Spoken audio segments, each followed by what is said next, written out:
उपमुख्यमंत्री सुनेत्रा वहिनी पवार यांनी नक्कीच काल शिवसेना पक्षप्रमुख उद्धव ठाकरे यांच्याशी दूरध्वनीवरती चर्चा केली। अर्थात बारामती पोट निवडणुकीविषयी ती चर्चा केलेली आहे। महाराष्ट्रातल्या ज्या दोन पोट निवडणुका आहेत, राहुरी आणि बारामती, त्यातल्या बारामती पोट निवडणुकीकडे सगळ्यांचं लक्ष आहे आणि पक्षप्रमुखांशी त्यांनी त्या संदर्भात चर्चा केली आणि ती चर्चा काय झाली किंवा त्या संदर्भात काय निर्णय आहे तो लवकरच स्वतः पक्षप्रमुख पत्रकार परिषद घेऊन आपल्याशी संवाद साधला। सुनेत्रा पवार यांनी उद्धव ठाकरेंकडे पाठिंब्याची मागणी केली आहे। नक्कीच पाठिंबा असताना काँग्रेसची मात्र भूमिका आहे, काँग्रेस निवडणूक बारामती पोटनिवडणूक लढण्यावर ठाम आहे। त्यांचे प्रदेशाध्यक्ष म्हणतात आम्ही ठाम आहोत आणि आमच्याकडे ती प्रोसेस पण सुरू झाली। हो, मी सुद्धा माहिती घेतली की त्यांनी 4 ते 5 उमेदवारांच्या मुलाखती घेतलेल्या आहेत। उमेदवार ठरवण्यासंदर्भात त्यांच्या पक्षामध्ये हालचाली सुरू आहे। हा त्यांच्या पक्षाचा एक निर्णय आहे। महाविकास आघाडीत जरी असलो, आता उद्धव ठाकरे साहेब सुद्धा काय निर्णय घेतात एकत्र बसून हे सुद्धा आपल्याला कळेल। शेवटी महाविकास आघाडी आहे आणि उपमुख्यमंत्री सुनेत्राताई पवार यांचे जे पती अजितदादा पवार हे माननीय उद्धव साहेबांचे मुख्यमंत्री असताना अत्यंत विश्वासू आणि निकटचे सहकारी होते, असं उद्धवजीने वारंवार आपल्याला सांगितलेलं आहे। त्याच्यामुळे मला असं वाटतं की माननीय उद्धव ठाकरे साहेब आपल्याशी या विषयावर बोलतील। महाविकास आघाडी तुम्ही म्हणता अजूनही अभेद्य आहे, निवडणुकांमध्ये ती दिसते, तर अशा वेळेस काँग्रेसची ही जी भूमिका आहे, तुम्ही महाविकास आघाडीतले एक मोठे नेते आहात, तुम्हाला ही काँग्रेसची भूमिका पटते का? बघा, सुनेत्राताई पवारांचा पक्ष महाविकास आघाडीत नाही ना, तो भारतीय जनता पक्षाबरोबर आहे। त्याच्यामुळे काँग्रेस पक्ष जर काही वेगळा निर्णय घेत असेल असं दिसतंय, तर त्याच्यामध्ये मला असं वाटत नाही की कुठे महाविकास आघाडी म्हणून त्याच्यामध्ये आम्ही लक्ष घातलं पाहिजे। पण उद्धवजींचं आणि अजितदादांचं एक भावनिक नातं होतं, त्याच्यामुळे आता उद्धवजी काय निर्णय घेत आहेत या संदर्भात ते तुम्हाला स्वतः ते बोलतील। की महाविकास आघाडी किंवा इंडिया आघाडी म्हणून या निवडणुकीला इतर 2 पक्षांनी पाठिंबा द्यावा। नाही, असं आहे की स्वतः काँग्रेस पक्ष उद्धवजीशी चर्चा करू। हे सगळे विषय चर्चेतूनच त्याचे निर्णय होत असतात। महाविकास आघाडी असेल किंवा समोर निवडणूक असेल, मग राहुरीची असेल, हे सगळे निर्णय शेवटी आघाडी म्हणून एकत्र चर्चा झाल्यावरच, एकमेकांशी बोलल्यावरच त्यातून निकाल बाहेर। काँग्रेसची भूमिका आधी जाहीर केली आणि मग चर्चा करायला सुरुवात। मला बघा, अद्याप त्याच्यामध्ये काही फार हे प्रकरण पुढे गेलं असं मला वाटत नाही। काँग्रेस पक्ष हा या राज्यातला एक महत्त्वाचा पक्ष आहे, देशातला महत्त्वाचा पक्ष। भारतीय जनता पक्षाबरोबर असलेल्या पक्षाला मदत होऊ नये अशी त्यांची भूमिका असू शकते, पण आम्ही चर्चा करू। महाराष्ट्राची प्रथा परंपरा राहिली आहे की एखाद्या सदस्याचं निधन झालं तर तिथे शक्यतो पोटनिवडणुकीत उमेदवार दिला जात नाही, आणि अजित पवार यांच्यासारख्या मोठ्या नेत्याचं अपघाती निधन होतं त्यावेळेस बघा, तुमच्या माहितीसाठी सांगतो, पिंपरी चिंचवडचे आमदार लक्ष्मणराव जगताप यांच्या निधनानंतर तिकडे जी निवडणूक झाली, त्या निवडणुकीमध्ये अजित पवार यांच्या पक्षानं स्वतःचा उमेदवार दिला होता, नाना काटे। आपण सुद्धा ही सगळी माहिती महाराष्ट्रातली घेतली पाहिजे। भारतीय जनता पक्षानं वारंवार अशा निवडणुका लढलेल्या आहेत। भावना फक्त आम्हालाच असतात, शिवसेनेला, लक्षात घ्या।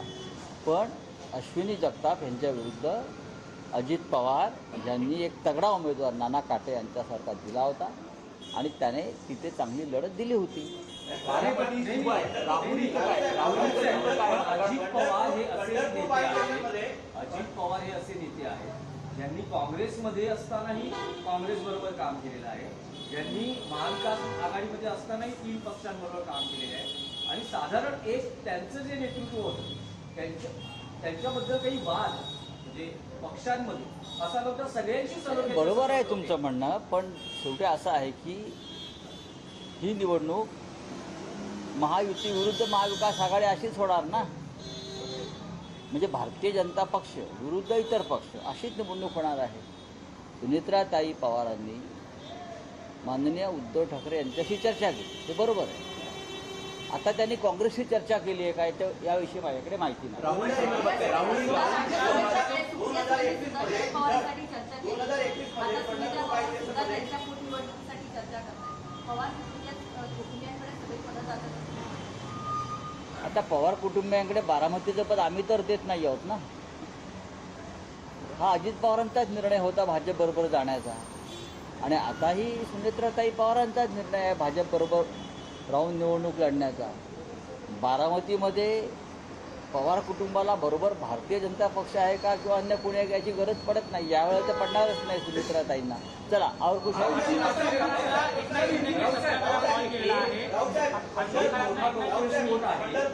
की अंजली दमानिया यांनी सगळे CDR बाहेर आणलेले आहेत. कोणत्या नेत्यांचं, त्यात उपमुख्यमंत्री बघा, आशिष शेलार, अंजली दमानिया या एक सामाजिक कार्यकर्ता आहेत, पण त्या रॉच्या प्रमुख नाहीत. त्या रॉच्या प्रमुख आहेत का, किंवा महाराष्ट्राचं जे काय इंटेलिजन्स डिपार्टमेंट आहे पोलीस खात्याचं त्याच्या प्रमुख आहेत का? नाही. म्हणजेच त्यांना ही सगळी माहिती मुख्यमंत्री कार्यालयातून दिल्याशिवाय त्यांच्यापर्यंत पोहोचणार नाही. इतकी गुप्त माहिती जी आहे, इतकी गुप्त माहिती कोणी व्यक्तिगत माणूस देऊ शकत नाही. बरोबर आहे. आता त्यांचे आणि मुख्यमंत्र्यांचे किंवा भाजपचे संबंध आहेतच ना, हे का तुम्ही अमान्य करू शकत नाही. पण तरी ती माहिती त्यांच्या माध्यमातून जर सरकार बाहेर काढत असेल, याचा अर्थ सरकारच्या टार्गेटवर कोणीतरी आहे. म्हणजे देवेंद्र फडणवीस यांच्या टार्गेटवर त्यांनी एक निशाणा धरलेला आहे. तो निशाणा धरला का वगैरे धरला तो आता तुम्हाला कळेल हा निशाणा काय आहे तो.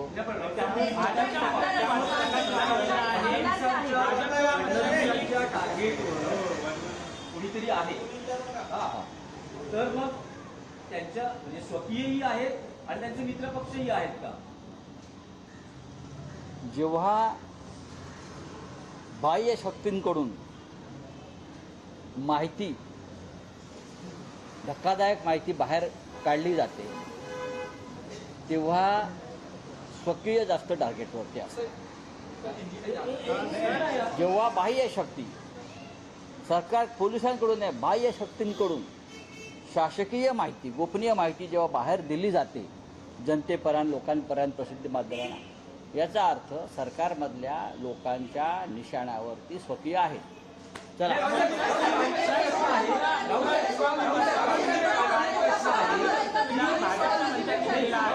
राऊसाहेब, एक प्रश्न मराठीत आहे की तुमच्या खासदारांनी दिल्लीमध्ये परवा रात्री शिंदे शिवसेनेचे मंत्री प्रतापराव जाधव यांच्या डिनर डिप्लोमसीला उपस्थिती लावली. होय, लावली ना. तर मग मतभेद मिटलेले आहेत, राजकीय शत्रुत्व संपलेलं प्रश्न अत्यंत चुकीचा आहे. त्याच्यामध्ये डिनर डिप्लोमसीचा प्रश्न, दिल्लीमध्ये अशा प्रकारचे जेव्हा संसदेचं अधिवेशन असतं तेव्हा मंत्री, खासदार, पक्षाचे नेते अशा प्रकारचं भोजन ठेवत असतात आणि सगळ्यांना आमंत्रित करत असतात. आम्ही सुद्धा आमचं जाणं येणं असतं ना, असं नाही. आमचे 2 खासदार गेले आणि भेटून निघून आले. त्याच्यात डिनर डिप्लोमसीचा विषय काय आला? आ बोली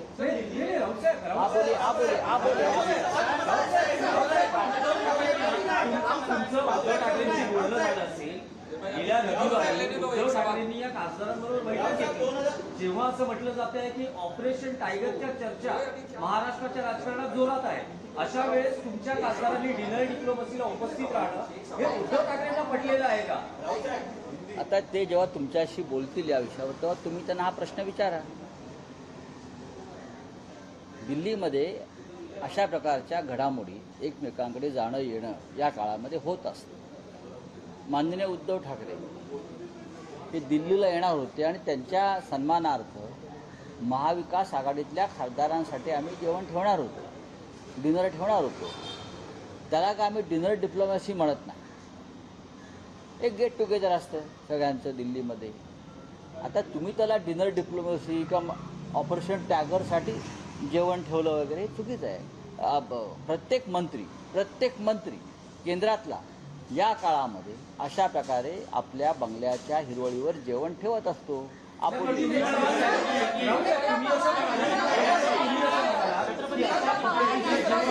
हे शिवसेना युबीटी आयोजित करणार होती जेव्हा उद्धव ठाकरे दिल्लीत असतील तेव्हा, तर अशा वेळेस तुम्ही शिंदे शिवसेनेच्या खासदारांनी या डिनर किंवा त्या स्नेहभोजनाला बोलवलं असतं? बघा, हे जेवण महाविकास आघाडीच्या खासदारांसाठी आहे आणि केंद्रीय मंत्री देशाचे असतात, ते सगळ्यांसाठी जेवण ठेवतात. कळलं?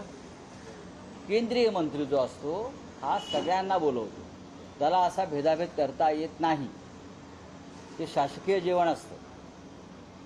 आणि आम्ही जे आहोत, आम्ही महाविकास आघाडी म्हणून, आम्ही कुठल्या शासकीय पदावर नाही.